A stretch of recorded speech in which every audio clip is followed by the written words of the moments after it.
This is a Sports Catastrophe production. Hey there, ho there, ho there. It's Jeff Goddard Evan. Welcome to the Sports Catastrophe on this day. And on this day, September the 14th, 1987. Yes, I know it's kind of biased, but anyway, the Toronto Blue Jays did something to the Baltimore Orioles that was so shocking you would not have believed it. And this game actually had a second meaning towards it. So the Toronto Blue Jays were fighting the Detroit Tigers for the AL East crown.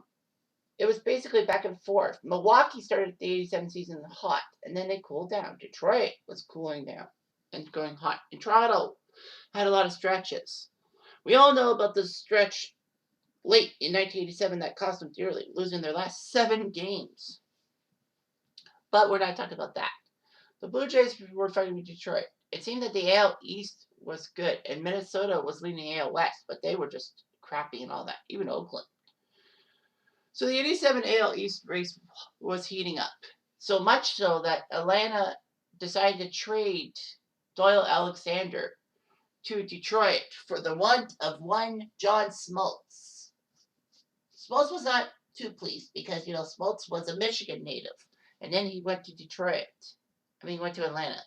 However, in the long term, Atlanta won that trade, as Smoltz would be one of the best Braves of all time. Doyle Alexander didn't really pitch that well. Alexander was traded to Atlanta by Toronto in '86 for a scrub. So basically, the Tigers were going to get him, and Doyle Alexander did lead the Tigers to with 9 straight wins. Anyway, on a Monday evening at Exhibition Stadium, remember they didn't play at the Sky Dome until 1989.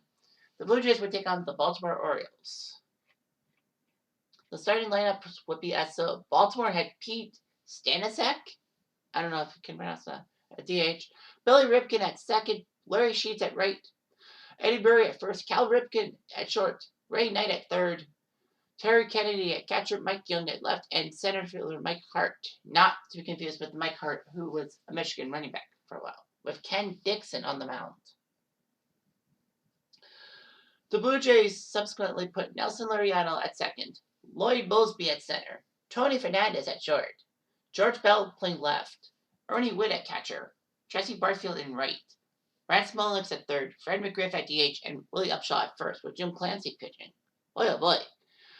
The one of Jim Clancy. So the game was boring. The first inning and a half, no score. Until Ernie Witt came up to the plate and knocked a home run to right field. After a Barfield double, Molnix hit a home run to make it 3-0. And then after Laureano walked, Moseby would hit a home run to make it 5-0. Orioles went to their bullpen and took Eric Bell in. Bell got a fly ball out. Mike Hart did hit a home run to make it 5-1 Orioles. To cut it down to 5-1. Excuse me. But the Blue Jays came back with 2 homers of their own. George Bell off Eric Bell, and then Molnix hit it again. Molnix is not really known for his power. He wears Coke bottle glasses. So 7-1. The Orioles would decide to put Mike Griffin in the game. And the Blue Jays scored a run. Not by the home run this time, as Fernandez got a RBI single, scored Laureano. 8-1. But then Ernie Witt went off Griffin in the bottom of the 5th, 9-1. So another home run. Ripken Jr. would have a RBI double to score his brother Billy to make it 9-2.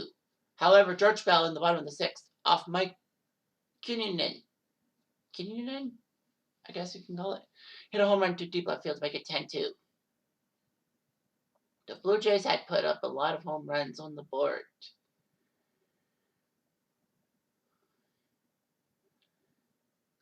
Bell's was number 7. The Blue Jays would make some moves. Up 10-2, they decided to make some power moves. Manny Lee would play shortstop for Tony Fernandez. Lou Thornton, the immortal Lou Thornton, would play left field for George Bell. And Rob Ducey replaced Lloyd Moseby in center. Wow, you put up 3 great stars and all that. Then they decide to pinch hit for Molnix with Kelly Gruber. Why would you take Molnix out of the game, fuckers? Well, anyway, Laureano hit an RBI single, getting runners on first and second when Rob Ducey comes to the plate.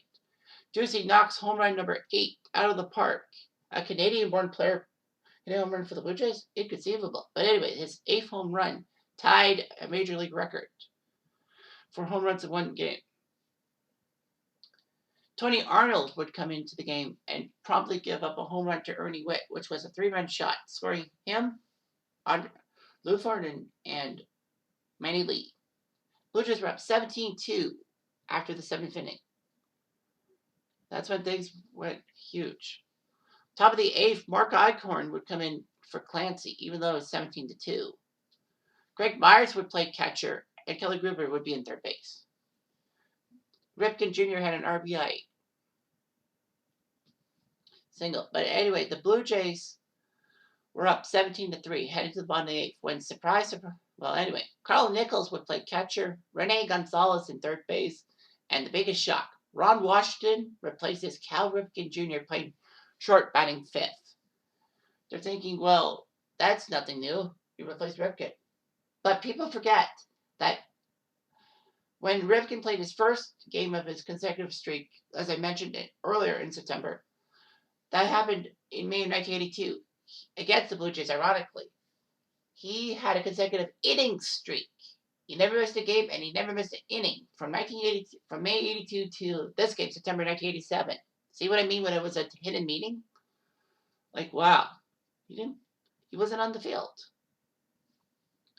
Anyway, Fred McGriff would blast a home run off Tony Arnold to make it 18-3, and that was the 10th Blue Jay home run of the day. But they tied themselves up. Upshaw flew out. Liriano singled. Jack O'Connor was coming into the game. But Ducey and Lee would be out. Final score 18-3 as the Blue Jays easily won that game. But I mean, honestly. So the Blue Jays won the game using 3 pitchers, Clancy, Eichhorn, and Hankey. Baltimore used 6. Dixon, Bell, Griffin, Kinnikin, Arnold, and O'Connor. Jack O'Connor was the only one who did not give up a home run. So he should be praised. But yeah, that was a crazy game, and the Blue Jays would have a crazy ending to the 87 season. Baltimore would slide into mediocrity, especially in 1988 with that losing streak to start the season. But, Cal Ripken sat out an inning. That was weird. Anyway, I'm Jeff Diamond. Adieu.